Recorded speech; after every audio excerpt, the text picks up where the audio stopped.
you will have questions and comments. This Mr. Han. We'll have a question and comment time, and that's it. Yes.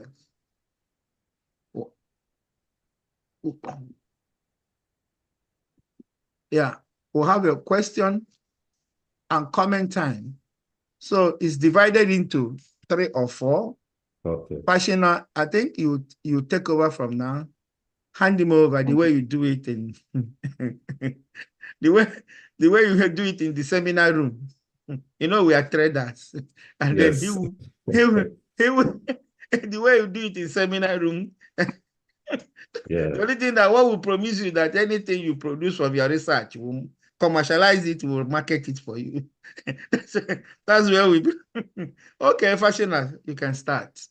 Thank you very much. Yeah. Yeah, thank you. And good morning, all. Good morning, colleagues. I know we have 6 people on the platform, but I'm sure we have many more joining on YouTube. And I'm sure the recording will be available for people to also check and to get back to. These material that are released online, actually, they are very useful material. Personally, I've had calls to go back to some of the previous records, which I missed, and also went to search on them online. So I will encourage people to get back to material released online and use them. So today we have the person of Professor Alyu Wakawa. He is a vet, and he is a professor at the Ahmadu Bello University. He specializes in avian medicine, and he was previously, or he had that previous relationship with NAPRI, with ILRI, with PAO, with FLD, with Zoetis Alpha project. So he's been involved in a number of projects. And in particular, he would be talking today around a major story that changed the poultry industry in Nigeria. And he will bring in a lot of experiences that he had gathered. You can go to school to earn competencies, but you can never go to school to earn experiences. You have to garner it from the field. And he had been able to get involved in that and earn himself some quality experience, which can help a lot of upcoming veterinarians, a lot of practitioners, and a lot of people that are involved in the field. So Professor Wakawa will be speaking basically to us on the situation of the poultry industry in Nigeria and some of the issues that has to do with the avian influenza situation that we've had previously. And by the time you finish, you will have the opportunity to be able to ask questions. You want to use this platform to welcome everyone that's on the platform. Maybe at the right time, we will be welcoming individuals, the notable individuals on the platform. But for now, let me be generic and say all protocol duly observed and welcome everybody so that we can give Professor Wakawa an opportunity to talk to us. And based on what he said, you will have room to ask your questions. So if you have questions as he speaks, please note them down. And I will give you generous opportunity to ask those questions at the end of the day. So Professor Wakawa, over to you. We will give you the platform. Speak to us as much as you want. And let us gain from your wealth of experience. Okay. Thank you. Over. All right. Thank you very much, Prof. I must start by thanking Bluebird TV for giving me the opportunity to be here. I feel honored, honestly. Already I've been introduced by Professor Fashioner, so I think, and then others I believe must have known me simply as Wakawa. Well, we cannot talk about the poultry industry in Nigeria without having the actual narrative of what happened when the first case of avian influenza was diagnosed in the country. And I think this is an opportunity for some people to have a first-hand information of what actually transpired during that time. I think it was on the 16th of January, 2006. I was a young clinician on the floor during that time. when the case was presented. And the manner in which the case was presented actually indicates there was a big problem on the farm. They brought carcasses in sacks and then live birds. So when we look at it, we were amazed. So we started examining the live birds. And of course, most of the clinical signs we observed were classical.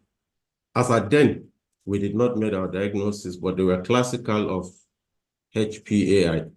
Then when we opened up the birds too, the same thing, the gross lesions observed too were very typical of avian influenza, even though it's difficult to differentiate from the VVND type.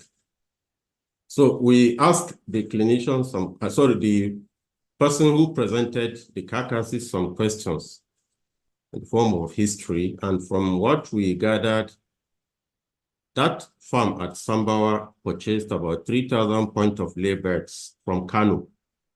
And upon arrival, and these 3,000 birds were of multiple ages, about 3 different age categories. So upon arrival, 3 days after the birds were introduced into that farm, they started having the problem. And within 3 days, because, the massive mortality, there was almost amounted to about 3,000 birds in death in less than 3 days, which was very worrisome. And they also informed us that some vets from Kaduna were consulted before they came to us, actually. So when we looked at it, we started suspecting, and then our mind went to these ongoing outbreaks in some other countries of HPAI. We started suspecting strongly, could this be the disease? But one funny thing was we became afraid too because of the zoonotic potential of the disease. So I said, we have to call a senior colleague to come and have a look at this. So we cannot mention the index case in Nigeria without mentioning and then giving tribute to Professor Adene also, a professor of avian medicine from University of Ibadan who's on sabbatical with us at ABU. So he came and who also supported our strong suspicion. So we wrote our diagnosis as avian influenza, but we put question mark because we could not confirm it. We don't have the laboratory means then. So we decided to follow the farm. That's the Sambawa farm. We went with a team of 3, my technical assistants, who entered the farm. In fact, the scenario we met there was also very scary. If we enter the pen, it'd be as if these birds were just poisoned. Dead birds all over. Then our further investigation revealed that the farm is a multi-species farm. There were also about 240 ostriches on the farm. They had about 16 geese that freely roam about on the farm. And then like an aviary of multi-species birds, which was not actually there by intention. These birds, because of the congregation of chickens, ostriches, they also formed their own natural aviary there. So they visit that farm from time to time. Then also, our investigation revealed that the farm had 65 personnel working on that farm. So we made our diagnosis tentatively to be avian influenza, still with question mark, and then quickly recommended that samples should be sent to the MVRI, which was done. And then immediately the sample was sent to the MVRI. I think before the result even came out, a team from Abuja, Federal Department of Livestock, quickly responded, the epidemiology unit led by Dr. Girado Mohammed. So they quickly visited the farm. And then from there, everything was taken over officially. But then a month after, that was on the 8th of February, the result, even at VOM, then they lacked the facility to actually confirm the presence of the virus. So it was sent to the OIE reference laboratory at Padova, where it was finally confirmed to be H5N1 strain. Exactly. So after the confirmation, the country, the poultry industry almost became upside down in the country. Within the shortest time possible, about 26 states out of 36 have reported outbreaks within that 2006 alone. And the outbreaks were attributed to the H5N1. The federal government of Nigeria was busy going from one farm to another. Then fortunately, there was a strong political will from the government. The department at Abuja was supported very adequately to put the disease under control. I forgot to mention, prior to this case presented to us, which was diagnosed in the month of, I think, December 2005, there was a meeting led by Professor Tomori, he's an expert in emergency preparedness plan. They were actually anticipating that it will just be a matter of time when this disease will eventually arrive Africa. So if it arrives Africa, what will be our contingency plan, our preparedness plan? So the meeting was held and measures were actually documented, which I believe were used by the Federal Department of Livestock when we had the outbreak eventually. And then when we had that outbreak in Nigeria in 2006, some neighboring countries too started reporting it. Countries like Burkina Faso, Cote d'Ivoire also had the outbreak. The poultry industry was in a state of confusion. Farmers were losing their birds, workers were losing their livelihood, even retailers were losing their business, retailers of poultry and poultry products. But then, when the case was being handled, the actual source was still a debate. We, from our own clinical point of view, we believe these birds birds purchased from Kano could have introduced the disease onto that farm. But for looking at Nigeria as a country, we also believed that the movement of migratory birds could have contributed to the outbreak. They must have introduced the disease into Nigeria. And there are multiple flyways of this migratory bird in the country. Most of them, especially during the summertime, they move to northern part of Nigeria. We have Kano, Jigawa, even up to Yobe, where there are multiple wetlands. If you go there, you will see another beautiful scenario of different ornamental birds, wild birds, wild water birds congregating around water points.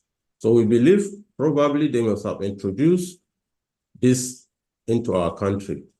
But then also looking at the nature of our porous borders could be a suspect. Then in terms of spread throughout around the country, we believe the informal livestock movement and the illegal movement of poultry and poultry products, especially between the north and southern part of the country, could have contributed to the spread. There was no regulation as to the movement of these birds around the country. So that was how we had problems. And since then up to today, we're still having that problem.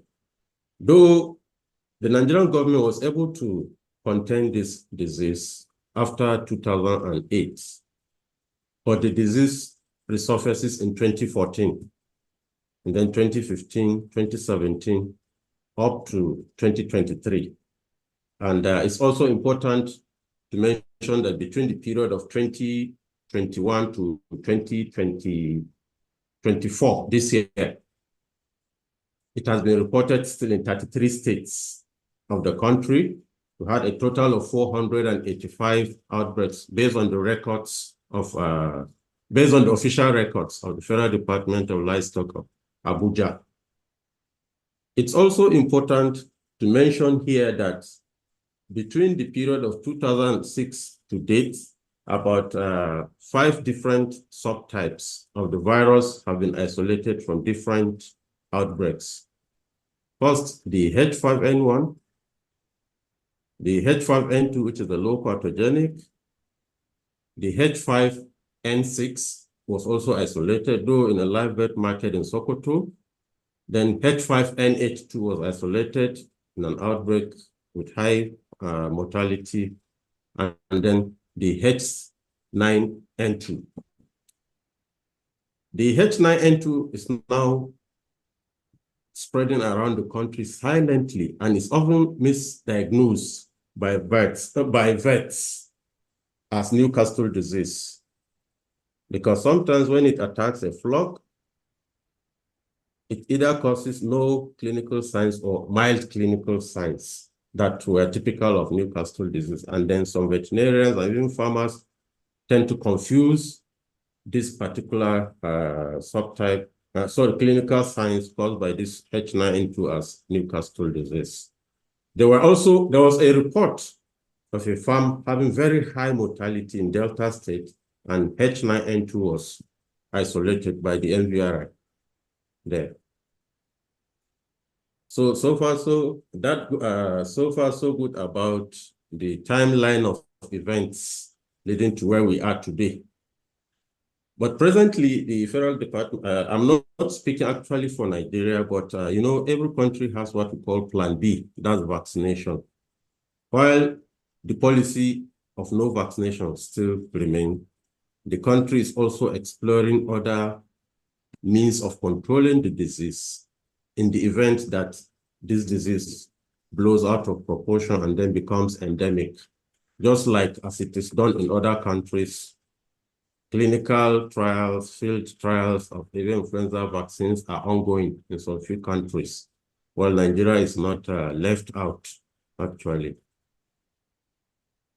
I guess those are the little I can say about the disease.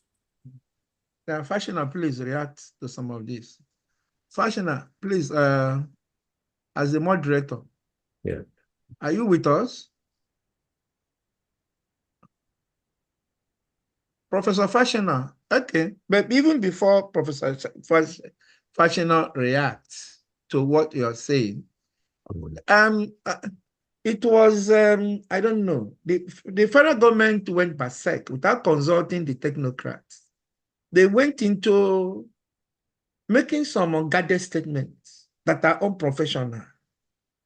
You know, because you see, if you're a political holder and you have civil servants working on you, and some of these civil servants are technocrats in that field, in many fields, and they were making unguarded statements, and that was why people reacted by not eating chicken, by not in. If you see chicken, you die or whatever. I think Minister of Information came and announced and pronounced that people should stop eating chicken. Until Akunyili and Obasanjo, in their own way, went about and started eating chicken publicly. And people reacted and started going back, and nobody died. Up to today, when you tell people about avian influenza. So you see, there's supposed to be a connect between the technocrats and the bureaucrats or whatever, and then with the politicians who will take decisions. So a functional, you are not functional. You can sorry, unmute yourself. Yes, I'm unmuted now. So you can react to what you said. You had him whole and entire. It's because there is a bridge. You know, there was a gap. So I tried to fill the gap so that I can come on. Yes. Yeah, thank you very much, Professor Wakawa and Dr. for your comment. I rather also would like to add a appeal to these things that have been said. It's quite a lot of knowledge that have been said. And the success is our success. It's not an individual success, because there is no way the story of avian influenza in Africa would have been written without the Nigerian veterinarian playing a central role in it. And indeed, it was a sort of a wonder, because some naysayers have thought that if such a thing come to Africa, we are a goner, in that it will completely destroy our industry, and we may not have an industry again. So as Professor Wakawa rightly put it, around November, December 2005, based on what we've heard happening in Asia, Southeast Asia, and some other country, this team came together in Abuja, led by Professor Tomari. I know ABU, MVRI, University of Ibadan, so many institutions were represented. And it was a very good anticipatory plan for the country. And I think, if I remember correctly, it was about the first time we actually have a very robust anticipatory plan, because they drafted the response plan, they drafted the contingency plan, and they were ready for the situation of avian influenza. And this also helped us in the rapid detection into confirmation that we had between January and February 2006. Because it was not only in Nigeria, it's about the same time the infection started in Nigeria. It started also in Egypt. Yeah. Egypt delayed confirmation for much longer because they were not as ready as we are in Nigeria. So that's a credit to us. So we thank everybody who are involved in it. And also the issue of the wild migratory bird pathway and all those things. Well, indeed, just early this week, I was meeting with some wildlife veterinarians who came from UC Davis in California. And we went back into the discussion around avian influenza when it broke out in Africa and many parts of the world. You see, the poultry industry is strong and very, very influential. So a number of the large industry players in the poultry industry were trying to pin the blame on the wildlife. So, you know, the wild bird are easy target to say, oh, they move the virus around, they do this, they do that, and possibly this is how it spread. Well, we cannot completely dismiss the fact that the wild bird may have contributed, but whether they are the one responsible for the spread is what is doubtful. Because, like in the situation that started in Samba Farm, we know Samba Farm also distributes their chicks and some eggs and things like that to other farms. And then we begin to see centripetal spread of the virus from the source. For example, started from Samba Farm and it was spreading out centripetally. And then also because of the lack of experience and knowledge we have as a country then, because this is the first time we're having avian influenza in Africa, it also delayed our sort of control plan, although we have a very good control plan, but it was a bit delayed because, for instance, I remember that in Jos, when we had the outbreak around Jos, and they put a ban on the sale of chicken and egg and all those things around Jos, people overnight were moving their chicken and egg to Bauchi State and to Kaduna South and to other states. And this is driving the spread.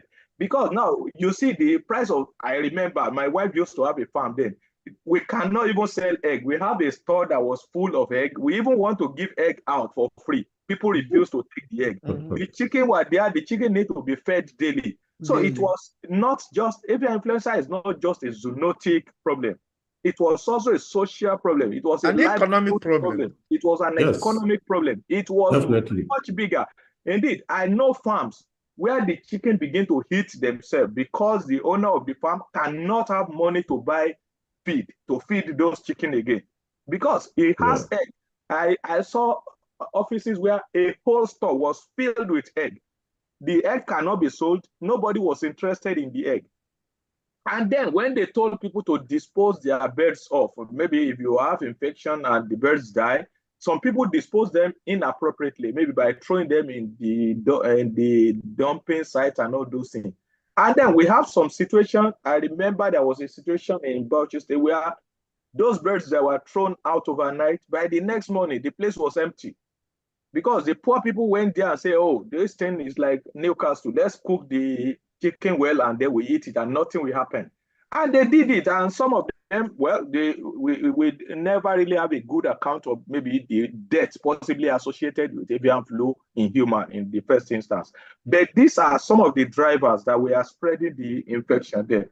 And also the statement, as rightly put by Dr. Charles Ibe, with regards to leadership in the management and control of disease is very important. You know, Yes.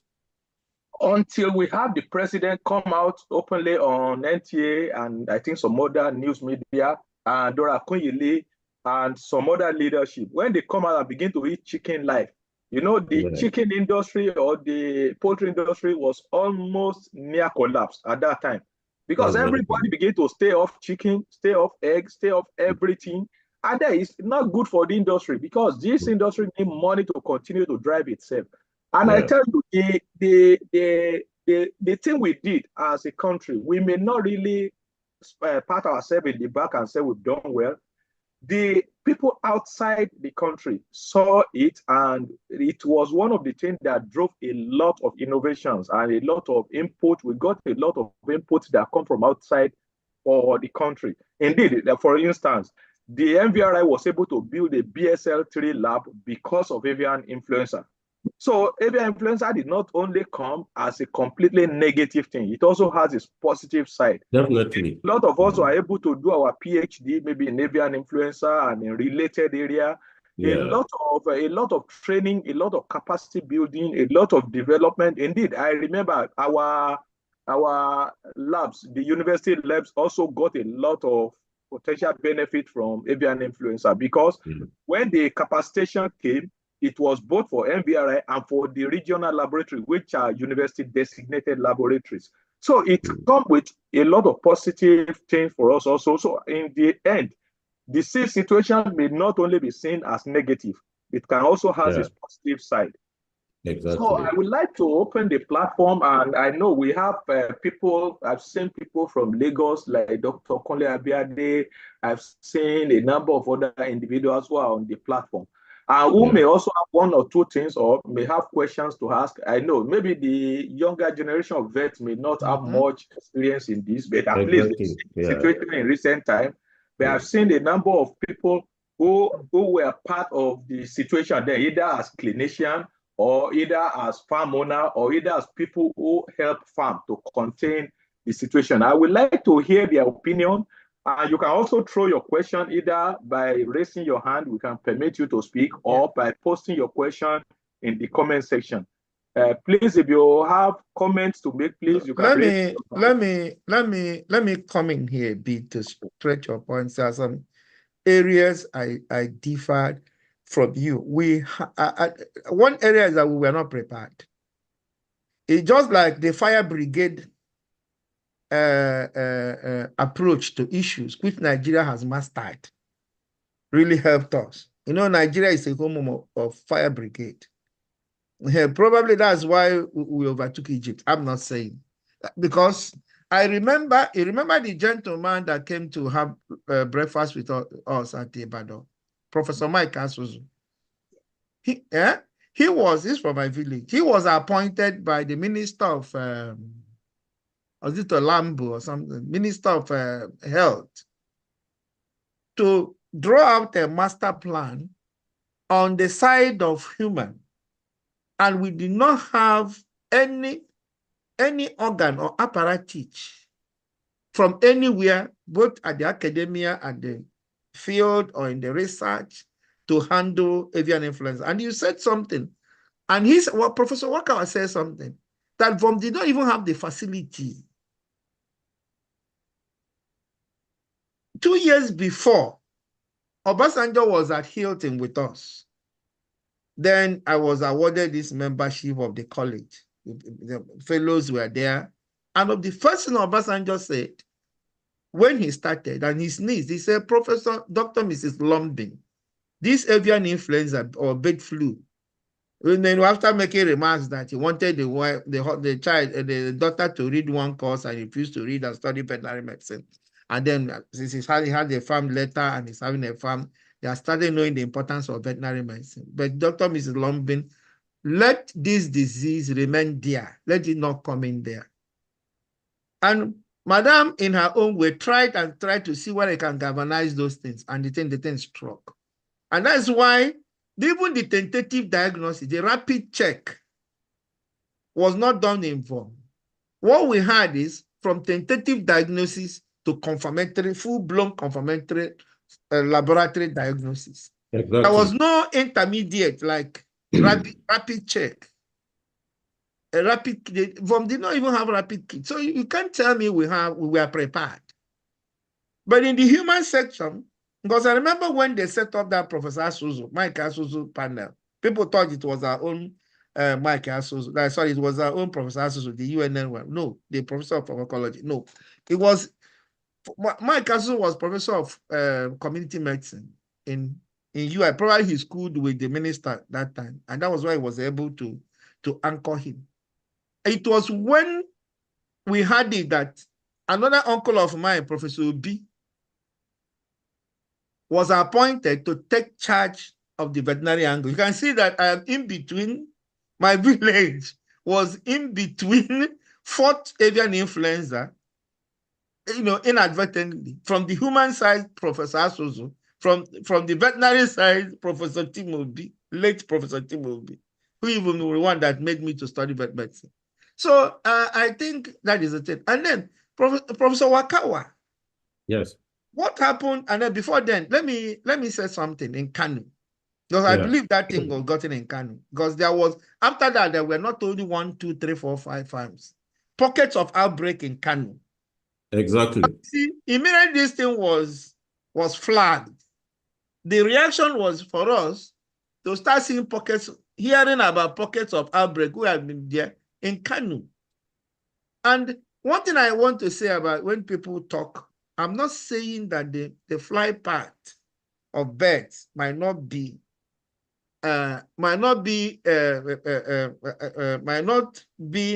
whatever a determinant to the cause of avian influenza, but we did not see extra exotic.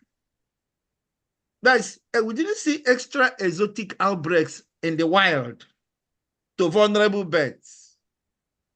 Well, sir, probably they were not surveyed for the presence of the virus. We were concentrating on commercial when we had the extra exotic outbreak in Nasarawa, we saw birds from the skies, dying in the bush. That was after it was diagnosed. After it diagnosed anyway, they had surveillance, serious surveillance. And then the serious surveillance, who is sharing this?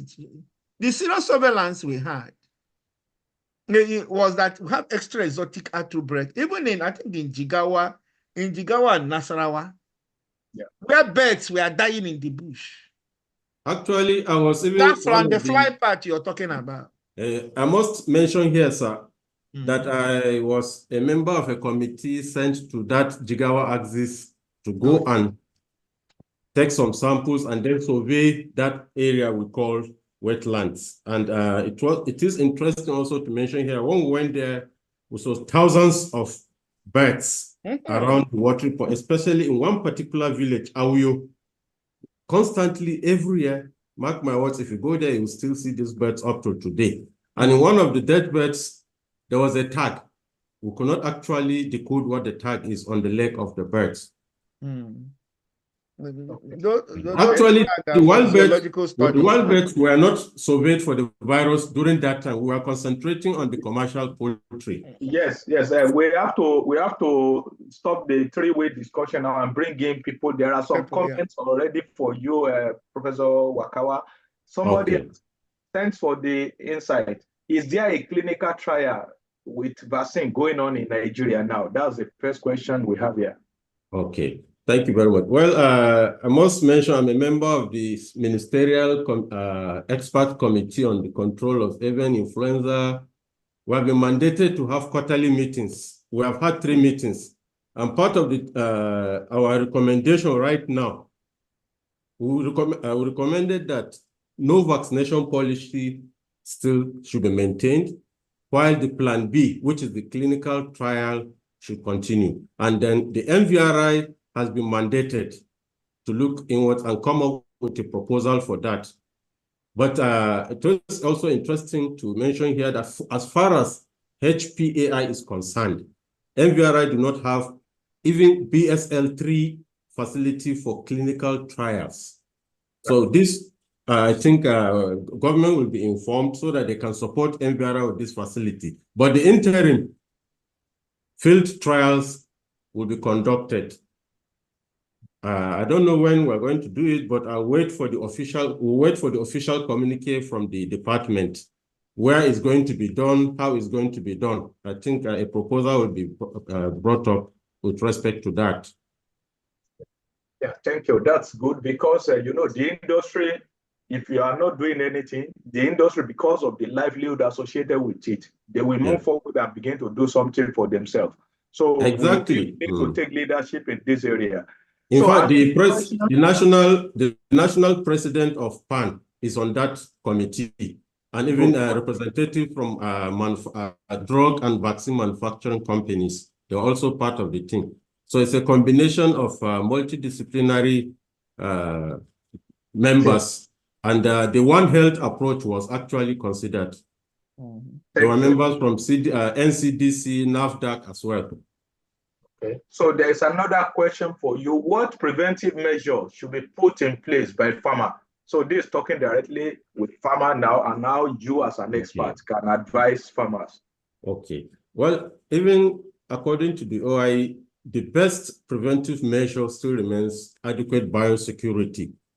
If you can have an exceptionally adequate biosecurity on your farm, the risk of your farm having this attack is minimized. So biosecurity remains the best. And we'll talk about biosecurity. You know, we can spend the whole day talking about biosecurity here. Yeah. Yeah. Thank you. Really, let me push another question to you before we allow maybe people want to comment again. Somebody asked, and this question is from Berlin. Are there vaccine trial taking care of emerging strain? You know, emerging strain, because this is an RNA virus. It keeps emerging and re-emerging through virus shift and through genetic shift and drift and through mutation and this thing. So are there vaccine trial taking care of the emerging strains that is coming up? As you rightly mentioned, we've had like 5 different strains in Nigeria, and we have played differences too. As far as Nigeria is concerned, we're just about to start the plan B, which is we have to also, based on we have to now isolate our local virus, genetically characterize it, and see the particular vaccine which conforms genetically in identity with our own local. Then we can now adopt it for the field trial. But at the moment, we have not yet endorsed any manufacturer. One. And then two, it's also important to note that because of this virus ability to antigenically change within the shortest time possible, relying on vaccine will be a problem too. Yeah. Actually, vaccine has its own challenge because, you know, if you are vaccinating, then you need to also put in place the opportunity to be able to test and differentiate infected from vaccinated animal. And the cost of that test currently is very prohibitive. Indeed, the cost of testing DIVA, which is differentiating infected from vaccinated, is very expensive at the moment. It may be more than the cost of a chicken. And this is because when you vaccinate a chicken, and you know the virus also has opportunity to mutate, then when you pick the antigen or the antibody in a chicken, you are not able to determine, is it due to infection or is it due to an vaccination? The vaccination response. Vaccination. That definitely need to be defined. And so in terms of that, then you need to put in place that measure that can protect that. So you either have a farm that is not vaccinated. When you pick any antigen or antibody, you know it's due to infection, or where you're vaccinated, you need to be able to have the protocol in place to do those differentiation. Otherwise, we are messing up the industry, because I've seen this in some other countries, like in Egypt. By the time some big industry player introduced vaccine, and also in Southeast Asia, this is very complex now at the moment, because they've introduced vaccine, and some of these vaccines are suboptimal. So the situation of vaccination plus the situation of infection and epidemiology going on in the country had made very complex the issue of avian influenza. So indeed, some of the industry in some of these countries are only surviving on the theta now. They are not sure what will happen the next moment. So I will really encourage the science community in Nigeria to make sure they put in place, as you've said, There's also one information I would like to pass, especially to farmers. During our last meeting, Meseko made a presentation. 2 vaccines of different brands were tested for quality at MVRI. And unfortunately, they discovered that the 2 vaccines do not even contain antigen at all. Can you imagine? And these vaccines are very expensive. And the farmer will use the vaccine and feel very happy and feel secured that he has protected his birds. This is some of the things that is happening, especially in our own country right now. Yeah, I think part of the problem we have is that the people control, that's the next fight, both for MVM and VCN. The organ controlling and regulating and registering products in Nigeria are in another ministry. Ministry of Health. Whereby, if you really want to do anything in the Ministry of Agriculture, you have to jump through 2 walls. And the time is, you're wasting time. So all we are now trying to see to push is whether we can domesticate some of these regulatory and registration activities in the Ministry of Agriculture. Definitely. So that the Ministry of Agriculture should have a command and control of what is happening. Because if you finish all your grammar, it has to go through interministerial before it reverts back to you. Exactly. But one thing I want to say here, from my little experience, there are different types of vaccine. Vaccines that are genetically modified, where the antigens are modified, has a way of not imploding. You know, you can bring in a vaccine and the thing will explode into an outbreak. But if you have a vaccine that is modified genetically through gene replacement, insertion, or whatever, the coding and decoding, you might have a lesser active in terms of invasiveness or in terms of capability to have a disease. And then the target of the antibody should be on H, because, you know, it has to anti the H and the N. Whether it's H5N1 or H9N2, whatever, is the H. Because the H is the soldier. Is the health of that. Is it? The H is the soldier. Is the H that you use to invade the tissues. So if you target at the H, whether it's mutating and you're able to get at the H, but if you target H5 and it's H9, you know you're wasting your time. So it is that what we discussed 2 weeks ago with executive director of NVRI is to start having a very good data bank of antigen, not only in the influenza, so that you know what you are pursuing at any time. And just like Professor Fachino said, these things influence not even RNA virus, like he said. It's an RNA virus. It's RNA virus, agreed. But the level of assortment and reassortment is so high. And being that it's assorting and reassorting, it can come in and pick up your own N or H and disorganize it, throw it into your human influenza environment and start picking. They start sorting themselves and start picking the one. They start generating hybridized copies. It's also important to mention here that even the scientific world are exploring the possibility of using the recombinant vaccine and the baculovirus protein expression vaccines, which are considered to be quite safer, even in terms of virus shedding. So that's the direction in which they are going, and hopefully we believe there might be success. The only problem still remains with the virus itself. Its ability to constantly change its genetic characteristics, which means wherever the vaccine is developed, you have to be constantly updating the virus. You survey, if it has changed, you have to update the vaccine also.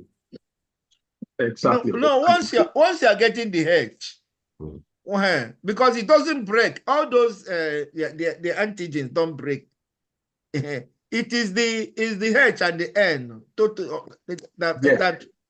that breaks and then reassort. That is the assortant, and then reassort somewhere else. Yes, and then, sorry, I don't know this one too. I don't know. Maybe two professionals may also say something on it.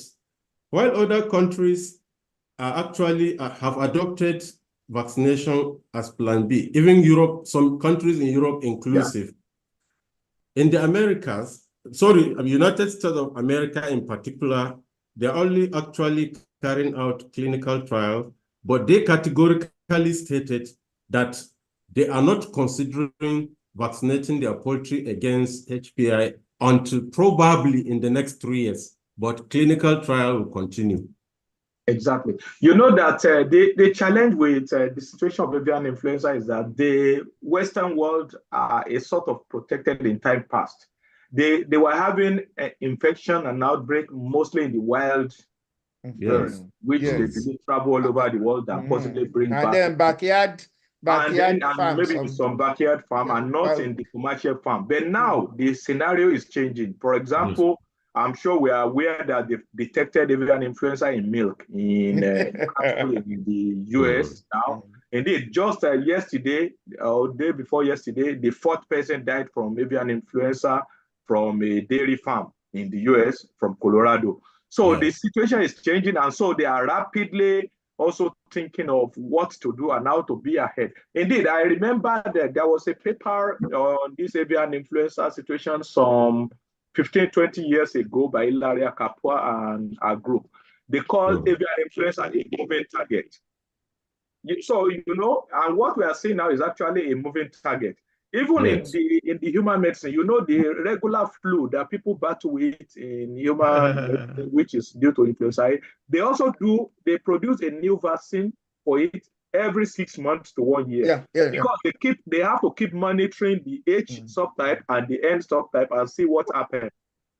For example, before now, it's only H5 and H7 that we know used to give us trouble. Categorized as potentially highly pathogenic avian influenza. Now H9 is joining the fray. H9 had now produced some highly pathogenic situations. Even the swine flu. Exactly. What so you cannot claim that H9 is not potentially pathogenic now. Exactly. Even H1N1, like you said, that was that swine flu had already caused some large-scale outbreak of infection, even in human. So now, with that scenario, and with the thinking that if we have up to H17 and up to N11, that means we have a potentially 240-something virus in our hand, because it's just 11 times 17. Different type of mutation that we can have in terms of the subtype. And also within each of these subtypes, we can have clade, subclades, and clades. So the potential for influenza virus is enormous. And so we need to constantly be at the edge of it. Well, maybe that creates an opportunity for us as veterinarians and the people in the One Health field, because that means we will always have job as long as this virus is there. So maybe that's on a good note. I would like to open the floor. I will unmute Professor Dr. Abiade. I can easily call him Professor Abiade. He is a well-known clinician. I want him to give us maybe some possible clinical perspective, possibly if they've had it in dogs and cats that were presented at the clinic, or he had been involved in the situation of avian influenza. Especially from the Lagos area. You see, Abiade at times, so Abiade, okay, if Abiade is there. I have to ask him to unmute. I'm trying to unmute him. Yeah. But I couldn't do it from here. Hello. Okay, fine. Hello, Professor. Professor, how are you? Thank you very much for putting me on the spot. I mean, this topic is so, I thank God for the Blue Bat for bringing it up. I remember when the outbreak was on, though I'm not in avian medicine, but purely in small animal medicine. But in Lagos, I was drafted in as the chairman of avian influenza. Please, can we see your face? Can we see your face? I am not well dressed. I'm not well dressed. Okay. We believe it's not AI talking. I'm not well dressed. No problem, sir. We can hear you. You know, I remember that time it was a very tough period. I mean, just like what Prof said. Avian influenza was more at that time was more of a lot of economic importance. You know, to consumers, to the public, and it was very challenging, very challenging. We thank God that, as usual, God always come in handy for us to quell the outbreak. Even our small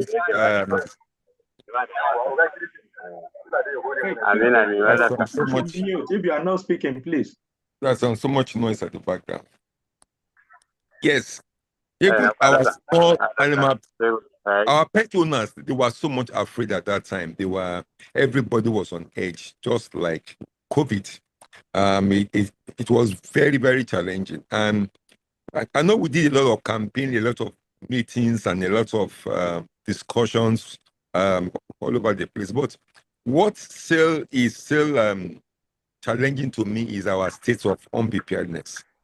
You know, I know that even if another situation comes up again now, I know we are better prepared than before, but still, we still need to get our preparedness to that top notch.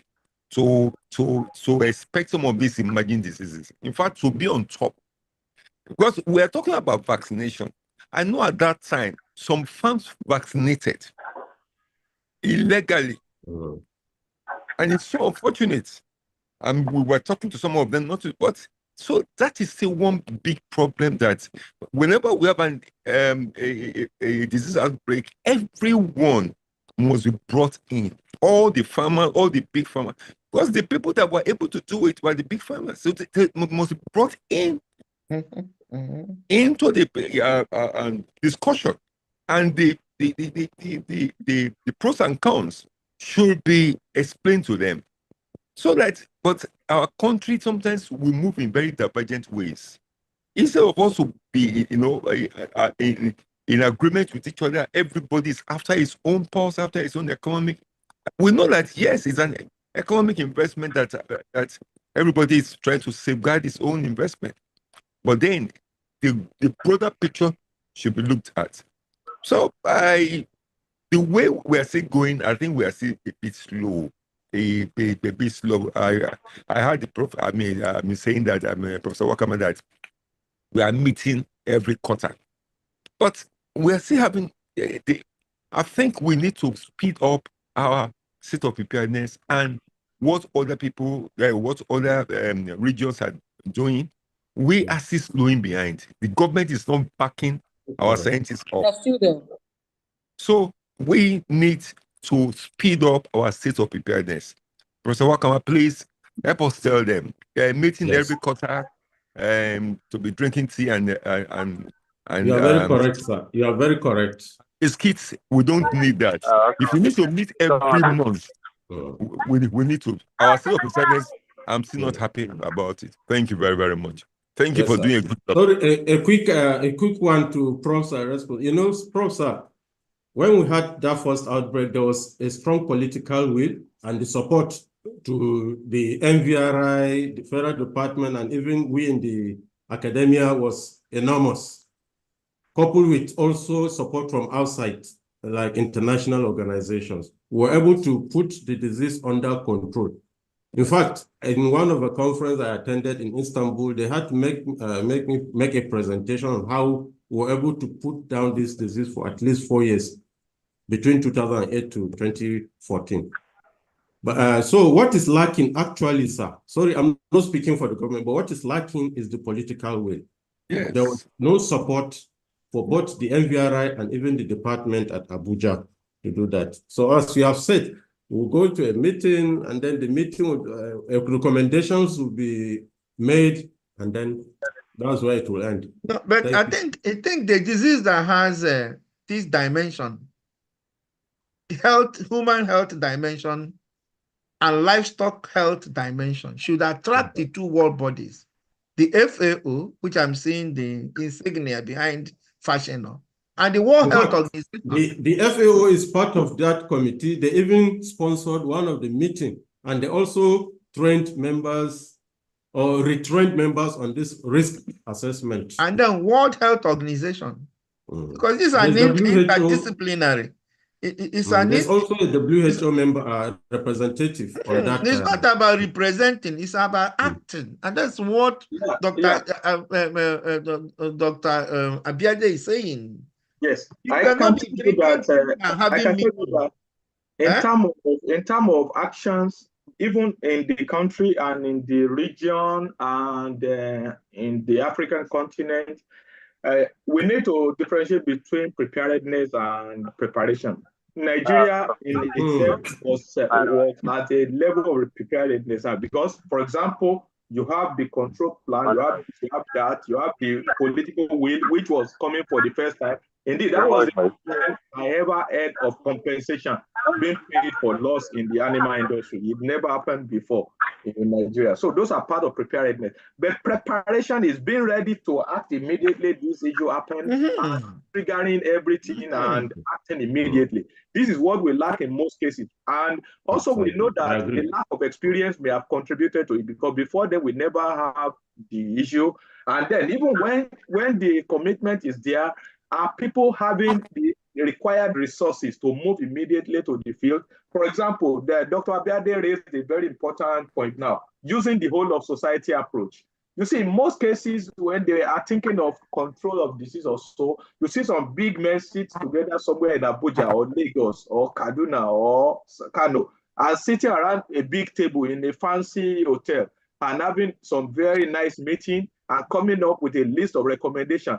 Meanwhile, the commercial farmer, you are not involving them. Even the backyard farmer, you don't have their representation. Even the marketers, the transporters, all these people who are in the value chain and who are driving the industry and driving the infection, they are not involved. So, and you think, oh, we've sat and we've drawn some very nice recommendations. Prof, sorry, let me interject here.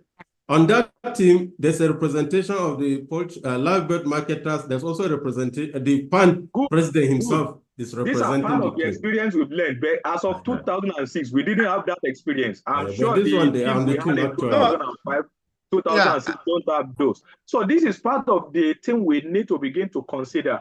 And one of the other good things we should be doing is that we should lesson we pick from previous intervention. We should not let them be lost. You know, Dr. Ibe mentioned the fact that we need to begin to harmonize our data. We need to have platform for harmonizing data. It's not only genetic data, even social science data, even socioeconomic data, even data that can help in triggering and in driving response in future need to be put together so that we keep learning from this lesson. It's actually a fool that keep or fail to learn lesson from previous and keep doing the same mistake again and again and again. So this is what I want to put. I have not seen any other, and I will let me stretch a little bit here. Okay. Part of the things, Wakawa, part of the things, because we in the field we observe, and I think we observe effectively. Part of the things that cost that assisted in controlling the first phase of the disease is that farmers were compensated and they were ready to talk. Exactly. That's the political will, sir. So they were ready to talk. But if you don't compensate a farmer, you can't be selling it off, at least to make little money and not to lose all. So do we still have that compensatory mechanisms right now? No. You don't have. That means it has come to stay. Whatever. There's even a backlog of farmers that are yet to be compensated. Yes, because what happened now is that this disease that can assault to reassort, and to assort again, reassort again, and continue assaulting to reassort. A lot of them are coming up now. That's why you're seeing a lot of strength. Yeah. And we are dealing with the highly pathogenic one, which you have said HPAI. We have not even, we are not talking of LPAI that might even trigger HPAI later. So that's a problem, because all you are saying now is that this disease has come to stay. And you know our techniques in farming, biosecurity is a serious suspect in Nigerian farming system. What is helping the poultry farmers are vaccination. So then another thing one question I want to ask you, Professor Wakawa. We saw a lot of pengyrics, a lot of theatrics in Sambawa farm. Soldiers went in here to start shooting ostriches. Exactly. Yeah.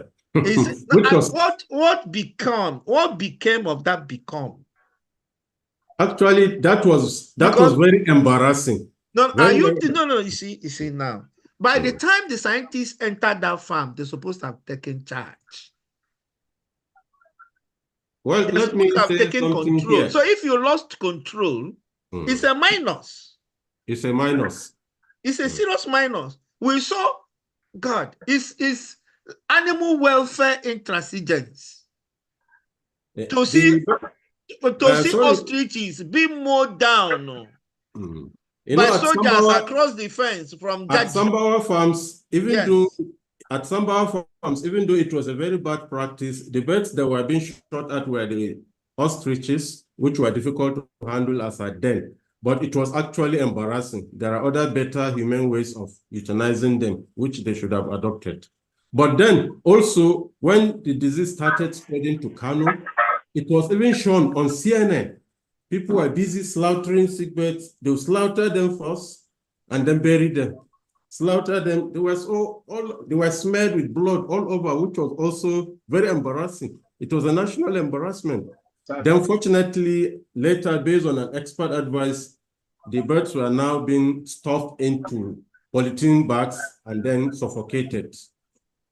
That was the They were digging them out in Kano. Yes. They were digging them. It was shown.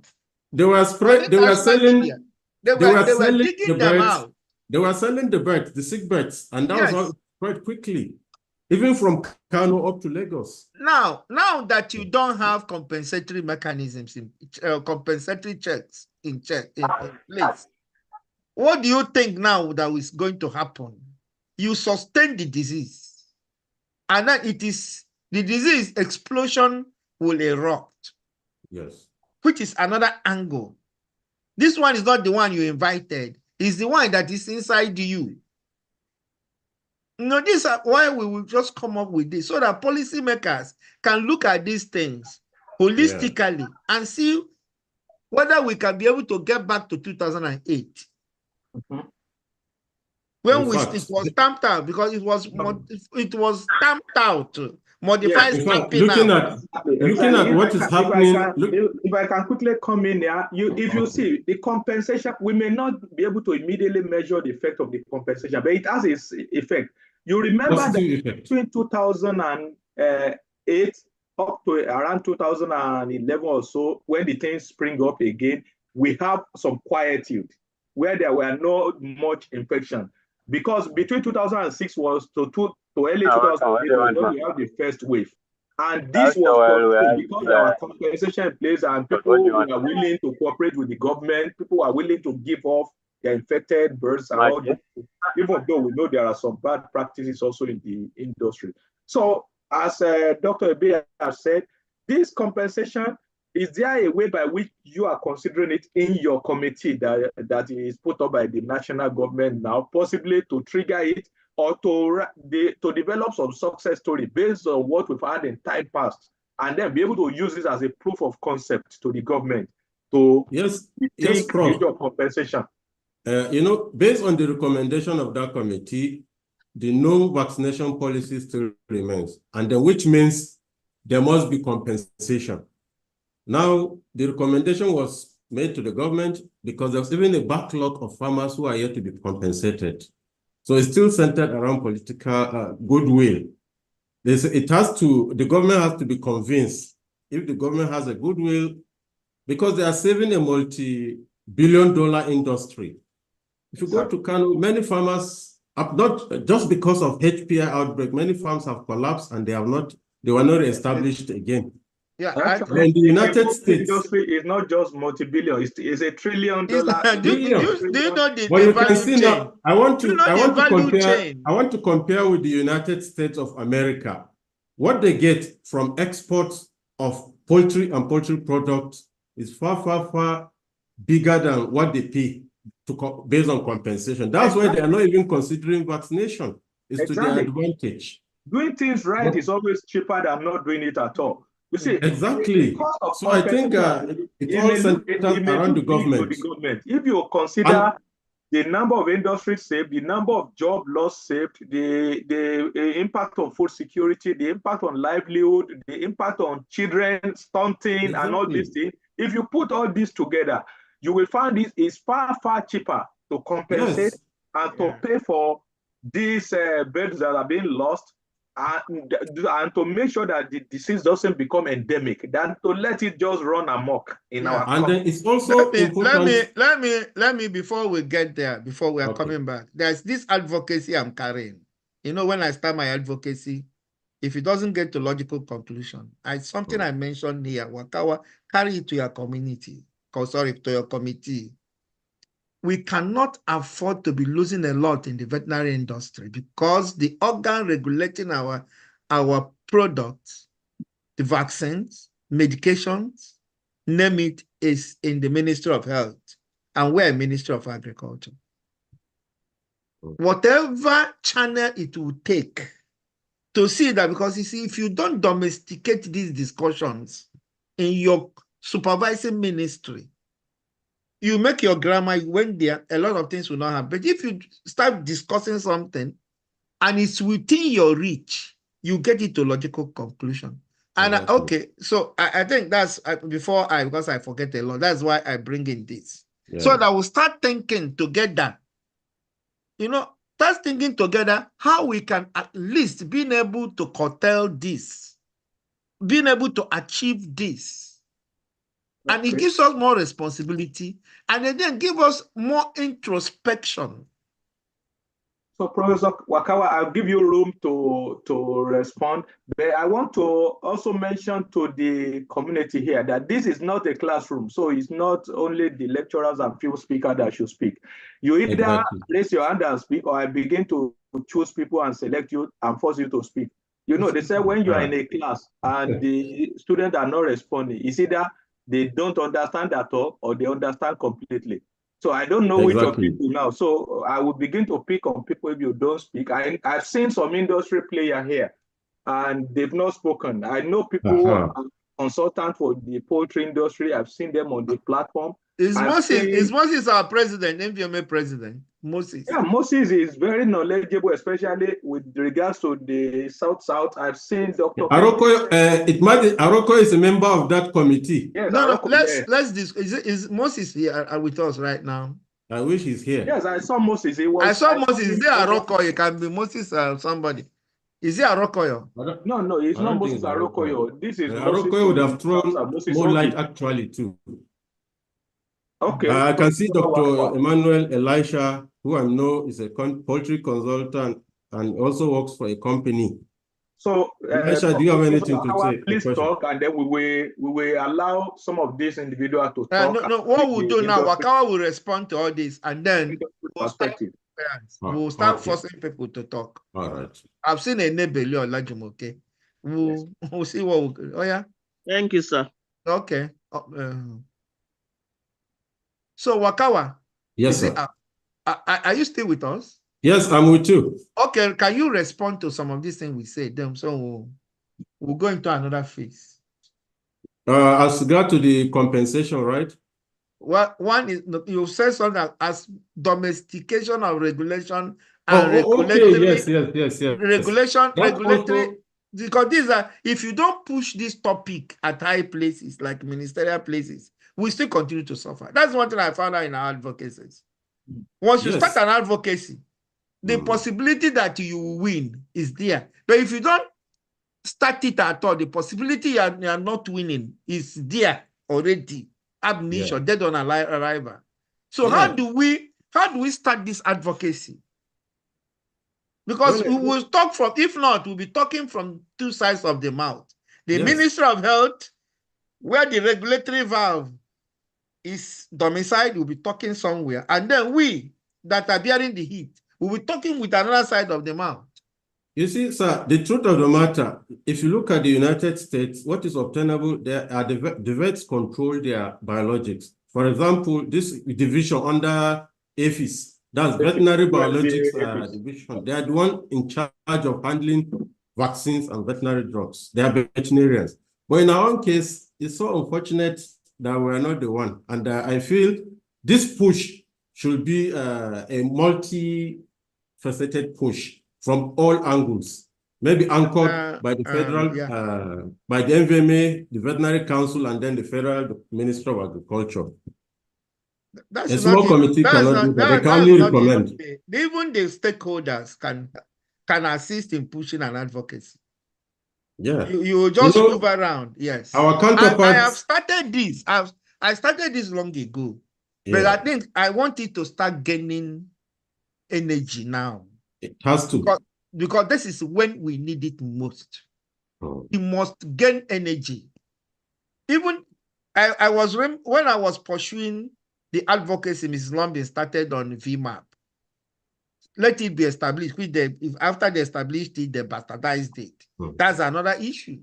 Because if it's the Ministry of Agriculture, it can't be bastardized. Unfortunately, our colleagues, I want them to listen. Our colleagues who went there had a shortfall, serious shortfall. It's not what we expected them to do was what they were doing and what they are doing. And everything had to slip back as if to say that VMAP is not even available at all. Part of the things memo I personally wrote as president of Nigerian Veterinary Medical Association was that all the products registered in the name of veterinary medicine should be done with MVRI. Exactly. And they should be equipped.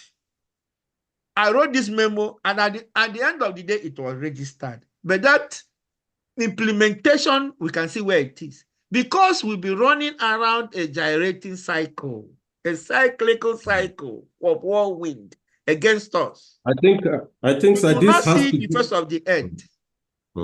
This has to be a formally presented bill. It has to be a formally presented bill, and the way I see it. But unfortunately, if you afford a bill probably for adoption in the National Assembly, you know what it goes through before it can even be passed. Now I have seen somebody that is giving me cooperation. And Wakawa, I am in the UK now. When I come back, we'll discuss. Okay, fine. Oh? Yes, when I come back, I live in Kaduna. I can drive down to Zaria, or you can come. We really have to start pushing. Yes, we need to push. If you don't push, you fail. Yeah. When I mentioned it, you see, I hate when people will come and telling me I don't believe in negativity. Oh, Rosanya panel. Oh, he is panel. Oh, who's the panel? Do you know how much you're losing? Original panel is to maximize profit. And now you are minimizing profit. So any area that is minimizing profit is not conform with Orosanya panel. Yeah. So let us, that's what I tell you, Orosanya panel. Anything I have said in veterinary medicine to have cooperation, people will bring anything that we see we will shatter it. But the only thing I'm a person made of an iron embedded wheel. Okay.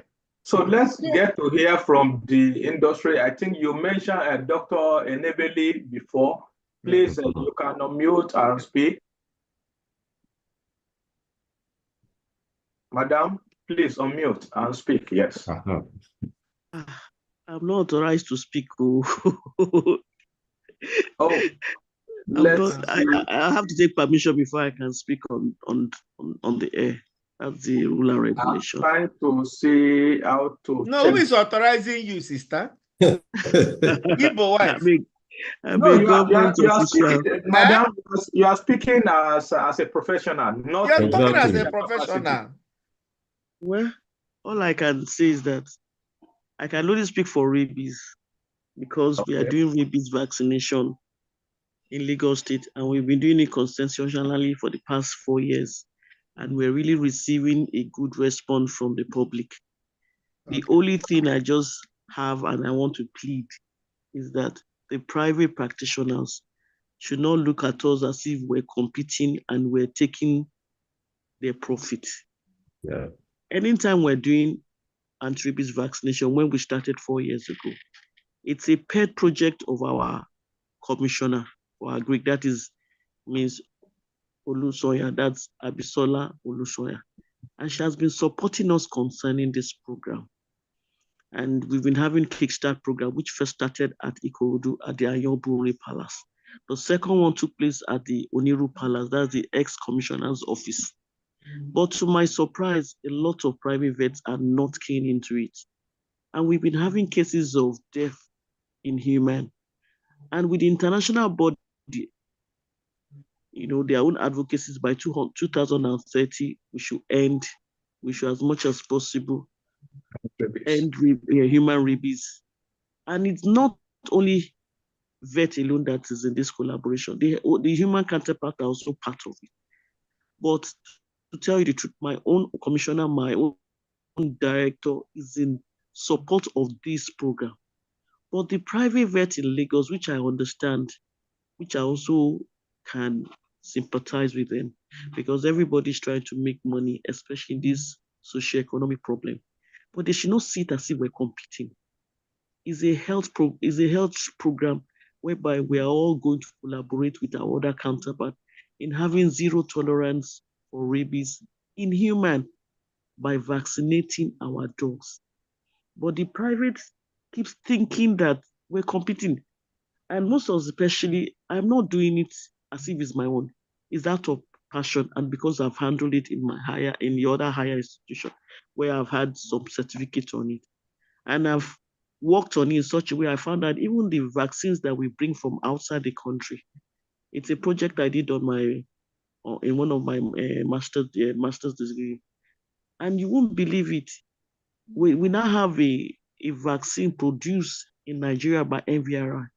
And thank God last week, Madam spoke and said that even those 2 or 3 dogs that we vaccinated was accepted outside the country, despite the fact we're using live vaccines. That means we're having an edge. But the private, we need to talk to them. As much as possible, we collaborate with the private. We don't work on our own. So anything you're doing, sir, concerning eradication, concerning control, we have to deal with the private.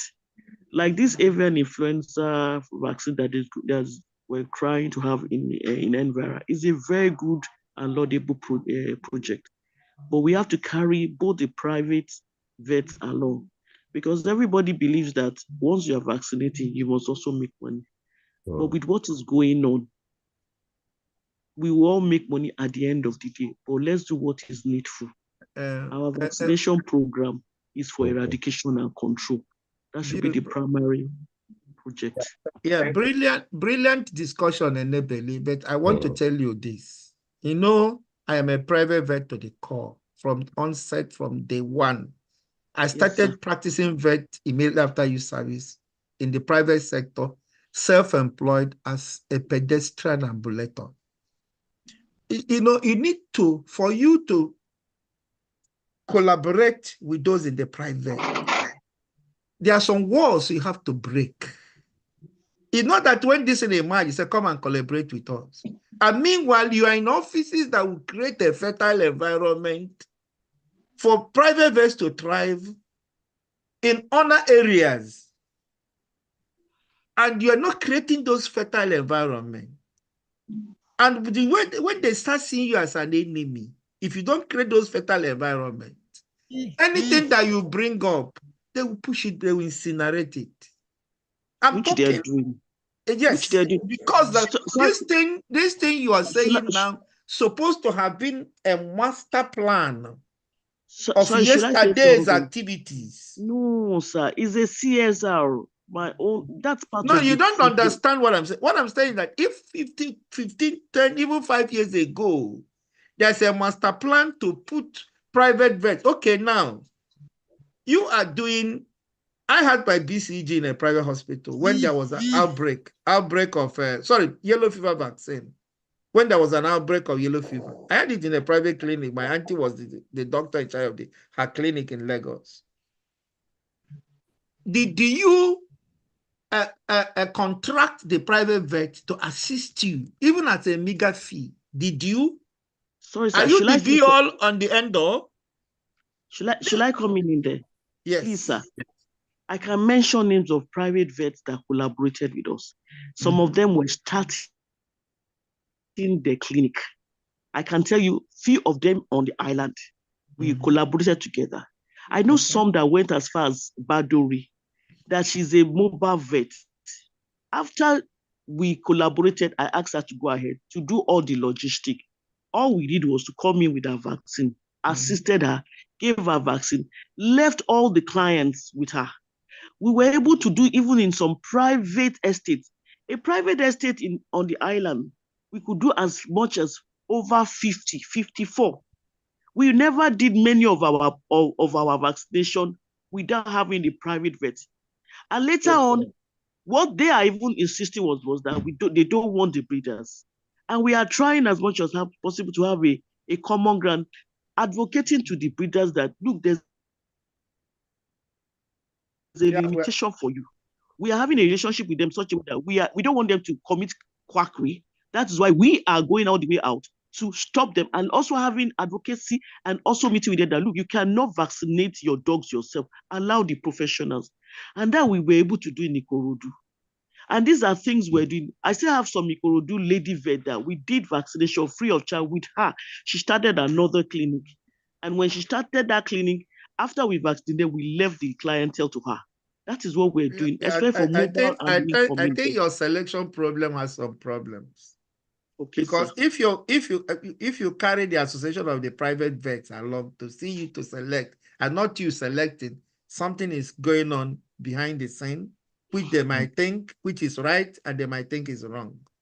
When you do these things in an open space with competitive bidding, and not we appoint this person here, we appoint this way, we appoint. We are not. And then I am coming. Part of the problem we have in this it's not that the civil service, it's fortunately for us, Dr. Mrs. Fabumi came up with this salary scale. And we started seeing cooperation from the public sector, which is splendid. Let us see how we can cooperate in all embracing and not comportmental. That has been a problem with this profession. That's why I say let's start breaking walls. It might not work today, but it might work tomorrow. Yes. Okay, that's okay, Olajun. Thank you, Dr. Enebeli. Indeed, some of these success stories also, we want to hear them. And we want to see them documented so that for example, Lagos is doing it now. Maybe other states can borrow from it. Some of the limitations that have been pointed out now, other persons can build on that. As we have partnership in Lagos with the private sector, which is also advocated by World Organization for Animal Health, that public-private partnership need to be on an ongoing basis. The whole of society approach is what One Health push. And so we should keep doing this, and we should make sure we document this. When you have opportunity to speak to the press, speak about some of these things you are doing together with the private sector, so that even when the private sector are not aware of it, they can say, oh, so this is happening in this place. Let's go talk to them. Let's see how we can borrow it and incorporate it in our own state also. We want to see this spread across the country. We want to eliminate rabies by 2030. We want to reduce the burden of avian influenza and many other diseases that are challenging our industry. I tell you, if the poultry industry is thriving, it's enough to consume all these issue of unemployment we are talking of. If you set up a poultry industry very well, for example, I can give you an example. Netherlands is just a small place. You can cross from east to west of Netherlands in less than an hour, and from the north to the south in about 5 hours, 30 minutes. But do you know Netherlands produces close to 20,000 pig every week, which they distribute in the European Union?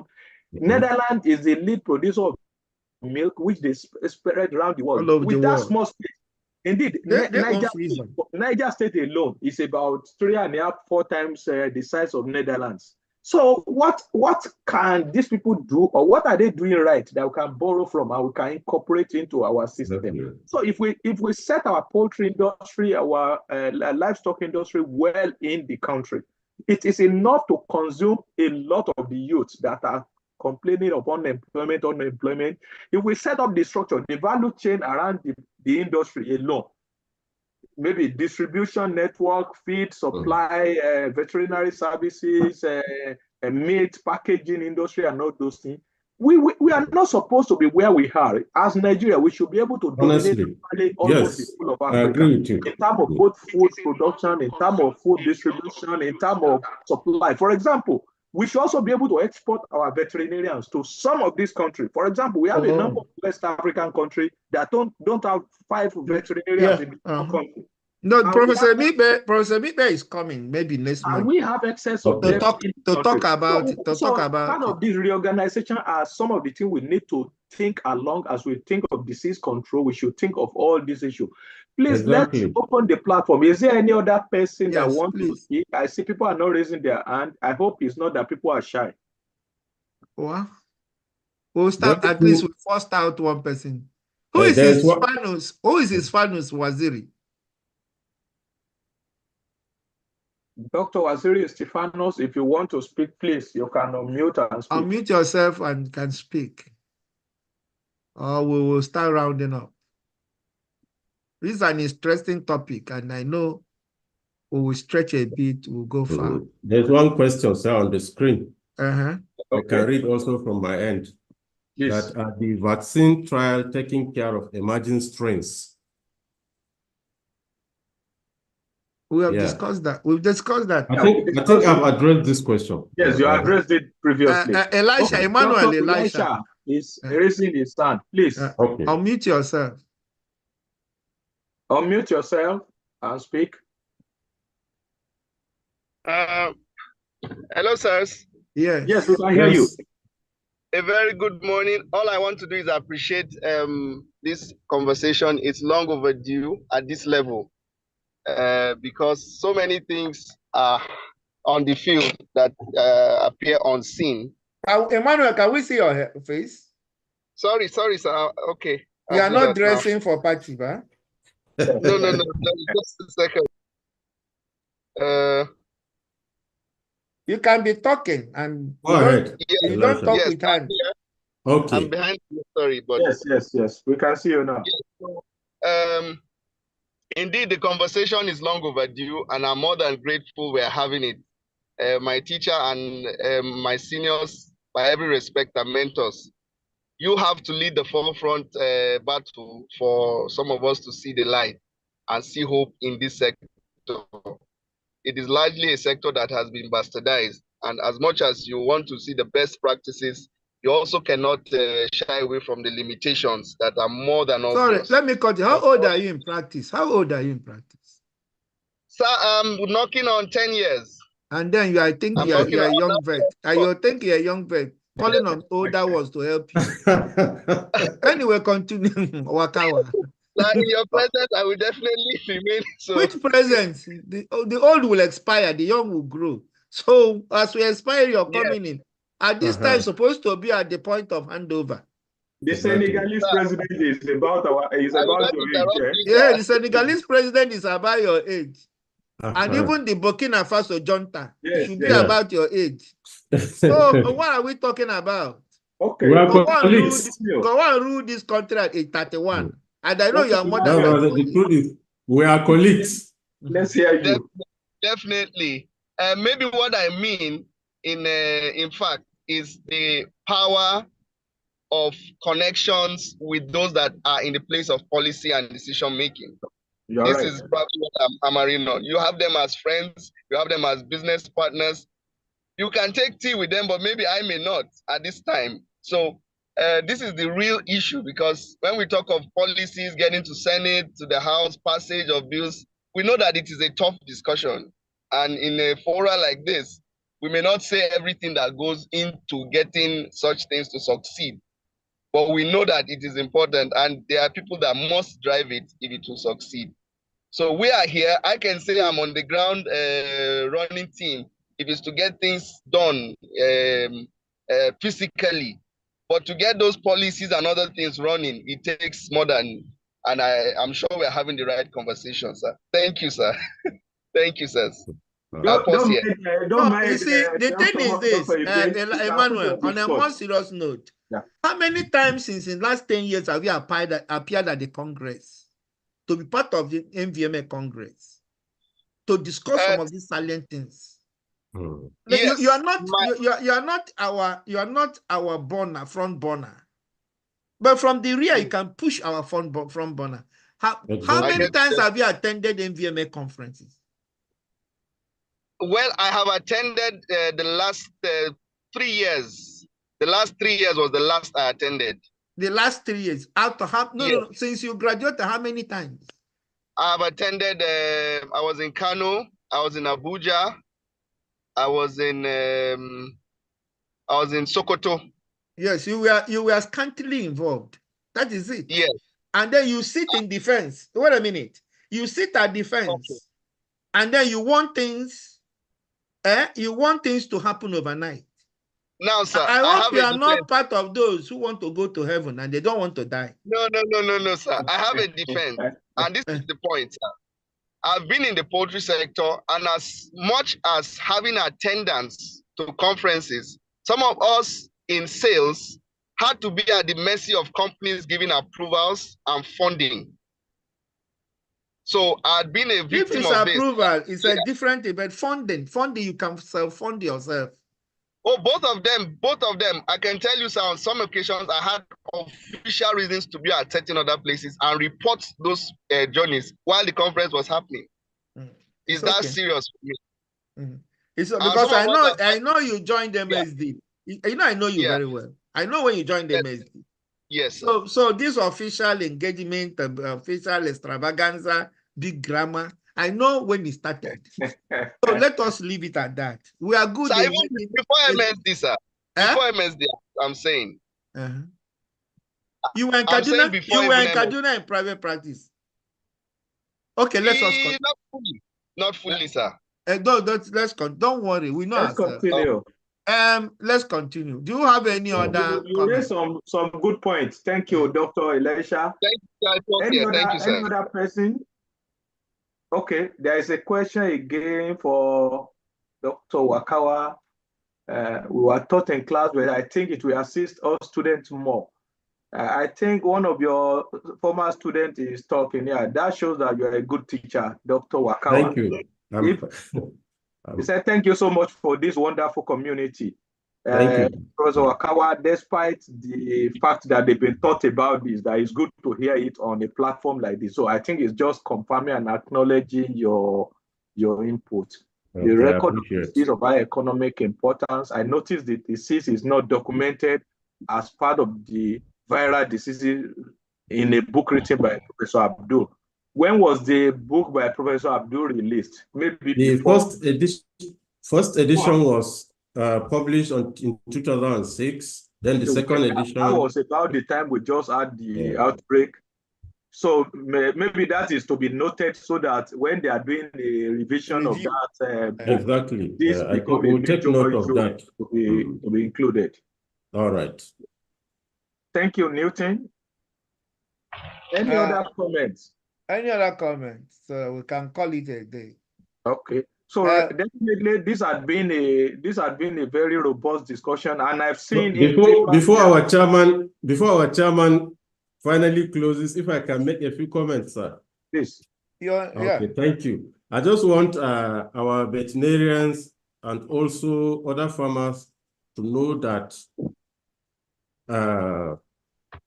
there's little or no likelihood of eradicating this avian influenza virus as it is now, even on global level. That one is a fact. And then two, biosecurity remains the best preventive measure. Then three, it's also important for them to know that both clinical and field trials are ongoing everywhere, even our country inclusive, but these are some things that you don't just disclose In fact, in some countries, they consider this as a state security information until when results are out. Fine. Then finally, sir, to Bluebird TV, this issue of avian influenza with respect to compensation, I think you have the capacity, sir, to invite the current Minister of Agriculture for state. That's, what's his name? Sabi Abdullahi. Exactly. Through the CVON, you can make him appear here for us. I'm sure it will be a large audience and everybody will spill out all the things we have in mind. And then that will ginger him probably to start something with respect to that.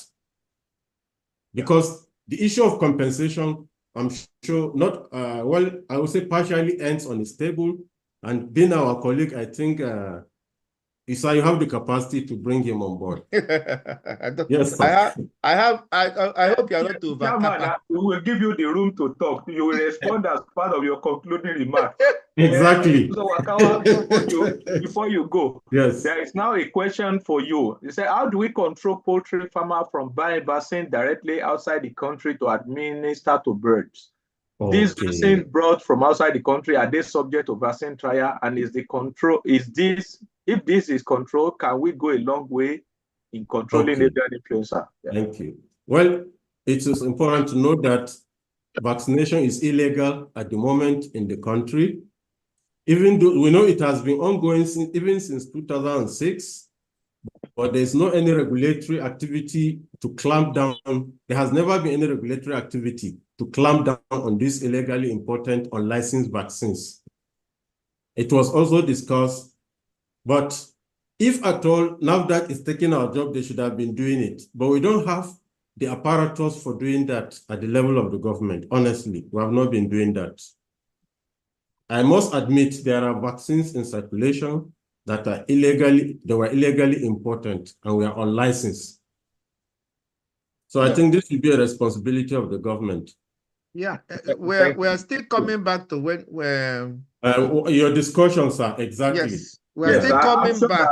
I also am sure that NAFDAC don't have the capacity to. They don't have the capacity. They don't have to deal with that. So leave that one. Leave that one. I just cited an example. I think we should be working on that. The example I cited of 2 vaccines that were assessed at MVRI was the Dr. project. Dr. Wakawa, yes, let's talk less.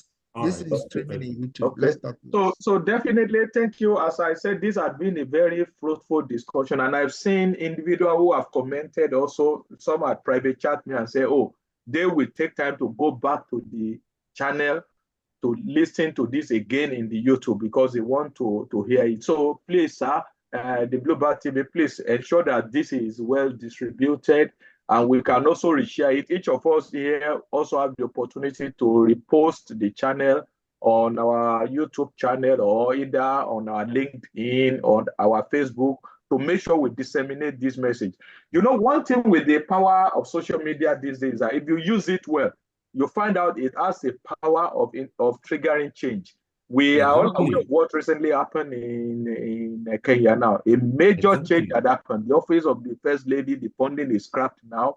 Office of the second lady, the funding is scrapped. Indeed, about 40-something agencies had been scrapped now in Kenya. The buying of new car and everything had been stopped.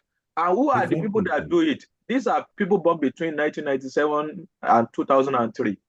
They called themselves Gen Z, and they went online and they started a massive campaign, and their campaign becomes so strong using the power of the social media. Indeed, now the president has now created a social media page now to engage youth. They just had the first meeting 2 days ago, and this is what we can do. So we have the power of the social media. It can start from 5, 10, 15, 20 people.